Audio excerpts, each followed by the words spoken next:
He shall stand and feed in the strength of the Lord. Christ's reign in his church is that of a shepherd king. He has supremacy, but it is the superiority of a wise and tender shepherd over his needy and loving flock.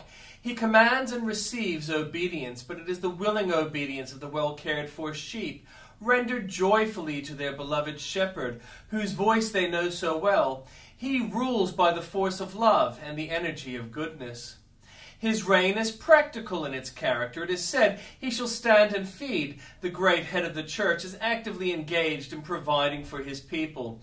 He does not sit down upon the throne in empty state, or hold a scepter without wielding it in government. No, he stands and feeds. The expression feed in the original is like an analogous one in Greek, which means to shepherdize, to do everything expected of a shepherd, to guide, to watch, to preserve, to restore, to tend as well as to feed. His reign is continual in its duration. It is said, he shall stand and feed, not he shall feed now and then and leave his position. Not he shall one day grant a revival and then next day leave his church to barrenness. His eyes never slumber and his hands never rest. His heart never ceases to beat with love, and his shoulders are never weary of carrying his people's burdens. His reign is effectually powerful in its action. He shall feed in the strength of Jehovah. Wherever Christ is, there is God, and whatever Christ does is the act of the Most High.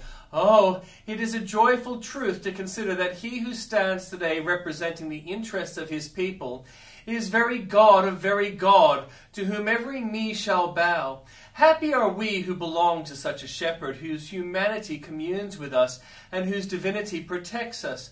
Let us worship and bow down before him as the people of his pasture. Pull me out of that net that they have laid privily for me, for thou art my strength.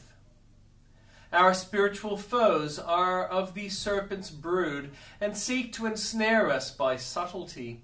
The prayer before us opposes the possibility of the believer being caught like a bird. So deftly does the fowler do his work that simple ones are soon surrounded by the net. The text asks that even out of Satan's meshes the captive one may be delivered.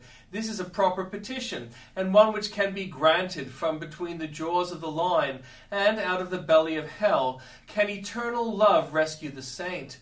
It may need a sharp pull to save a soul from the net of temptation, and a mighty pull to extricate a man from the snares of malicious cunning. But the Lord is equal to every emergency, and the most skillfully placed nets of the hunter shall never be able to hold his chosen ones. Woe unto those who are so clever at net laying! They who tempt others shall be destroyed themselves.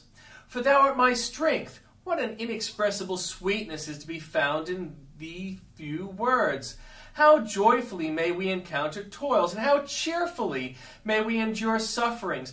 When we can lay hold upon celestial strength, divine power will rend asunder all the toils of our enemies, confound their politics, and frustrate their knavish tricks.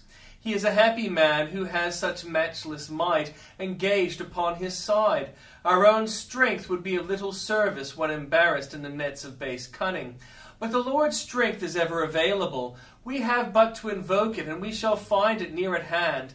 And if by faith we are depending alone upon the strength of the mighty God of Israel, we may use our holy reliance as a plea and supplication. Lord, evermore thy face we seek. Tempted we are, and poor and weak. Keep us with lowly hearts and meek. Let us not fall, let us not fall.